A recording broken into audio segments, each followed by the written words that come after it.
Hello everyone. Beauty standards have changed many times throughout human history. What was considered perfect, for example in the Middle Ages, today looks rather strange. However, few people think that even in the 21st century, the ideas of what is beautiful can be very different depending on the country. In today's video, we'll tell you about the standards and ideas of beauty in different cultures. Some may seem a little unusual to you, while others will really surprise you. Let's get it on.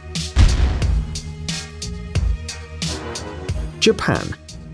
In Western countries, a perfect smile is associated with the symmetry of the shape of the teeth and their uniform position to the jaw. To achieve this effect, people put on braces and use them stubbornly for years to fix the smile and make it perfect. But in Japan, the situation is very different. They have a concept known as yeiba. It means uneven teeth, in particular protruding upper canines, and the Japanese consider such a smile to be very cute. Yes, according to the inhabitants of the land of the rising sun, a yeiba smile adds a new touch to a person's appearance and makes him more unusual. It can be said that crooked teeth are something of a cute tiny mole, which only emphasizes beauty and adds charm. One of the reasons for the popularity of yeiba is that in Japan they appreciate natural beauty and don't consider it necessary to correct in any way what nature has given you. However, it's only upper canines and front teeth that are charming for the Japanese. If the smile looks uneven due to the fact that the teeth grow at an incorrect angle and affect the profile, then people will certainly try to correct this problem. By the way, the Japanese prefer to wear braces on the inside so as to not show others that they're working on their smile. Iran. According to statistics, Iran has the highest percentage of nose surgeries in the world. This is partly due to the country's traditions, which demand that women only show their faces. Of course, they want their faces to be perfect, and even with the high cost of plastic surgery, about $2,500, that doesn't stop anyone. But it's not just about pursuing beauty. For Iranian women and sometimes men, a nose job is also an indicator of wealth and social status. Surgery is so desirable that many patients wear bandages long after full recovery. Yeah, just to show that they've already undergone the procedure and have been able to afford such a significant expense. And some even wear fake bandages. That is, they stick a bandage on their nose even though they haven't undergone surgery. So everyone thinks that under the bandage hides the work of a plastic surgeon worth several $1,000s. Tajikistan.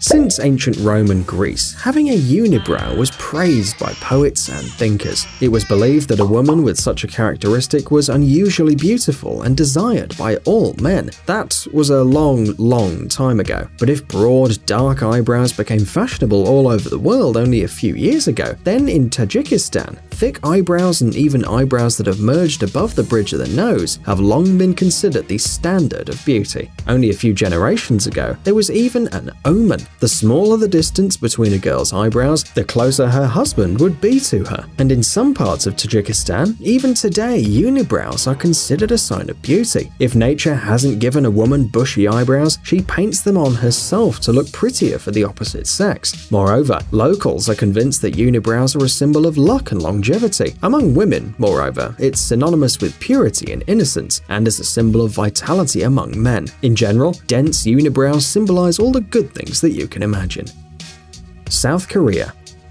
In South Korea, plastic surgery is not only widespread, it's also considered an absolutely normal thing. In larger cities, you can find surgical-related billboards and clinics that promise to make anyone beautiful. According to statistics, 1 in 5 female Seoul residents between the ages of 19 and 49 at least once was under a surgeon's scalpel. And this isn't even surprising, because South Korea has quite strict beauty standards. The most important of these is the shape of the face. The face of a really beautiful Korean woman must resemble a heart, a wide upper part and a narrow chin. To achieve a perfect appearance, many Koreans undergo complex surgeries over and over again, and it must be said that such operations often include fractures of the jaw, removal of its parts, and other frightening procedures. Of course, the rehabilitation period is not very pleasant either, because the patient can't eat solid food for a long time. But what can you do? Beauty, as they say, requires sacrifice. Papua New Guinea.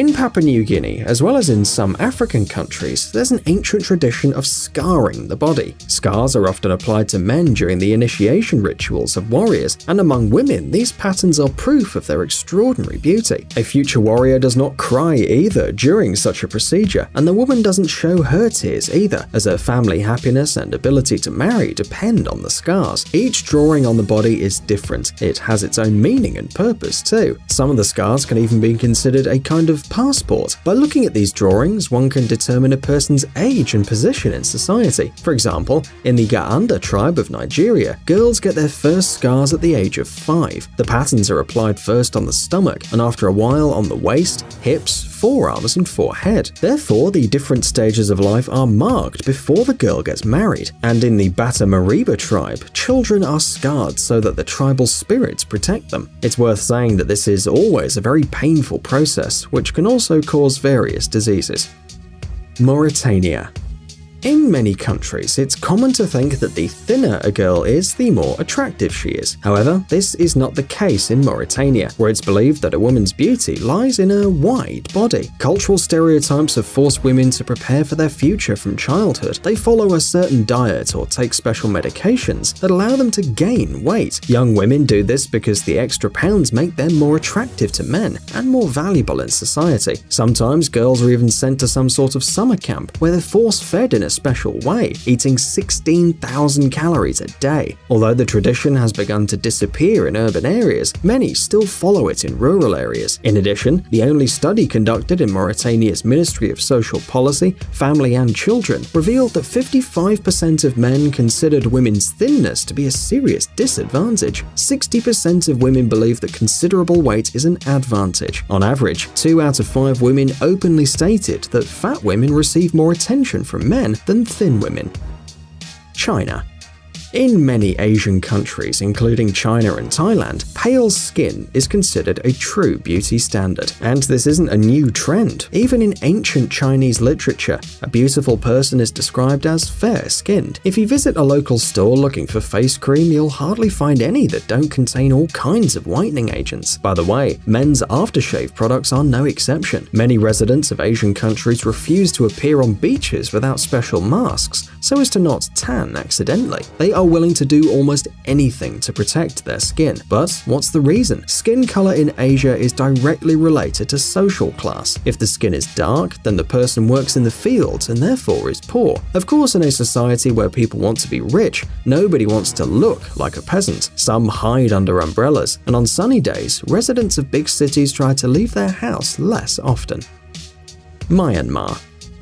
In the highlands of Southeast Asia in Myanmar, the interesting Padang people live, enjoying great attention among tourists.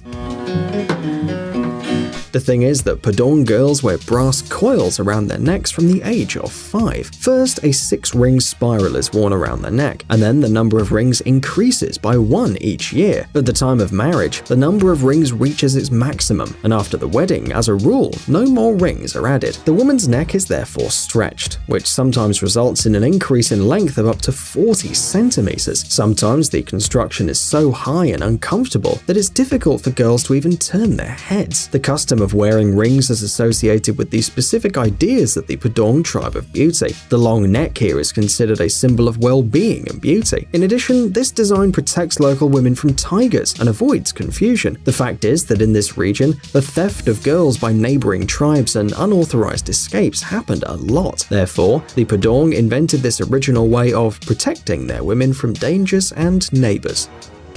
Namibia.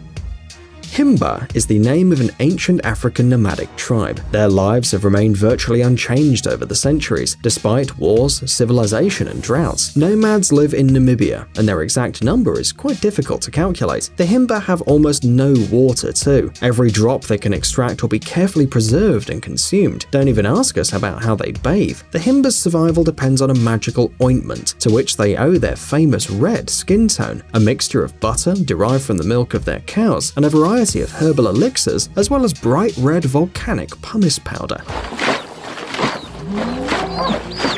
Himba women spread this product all over their body and hair several times a day. The ointment helps maintain the necessary level of hygiene, protects against sunburn and insect bites. It also makes the skin incredibly soft, red, and beautiful. New Zealand.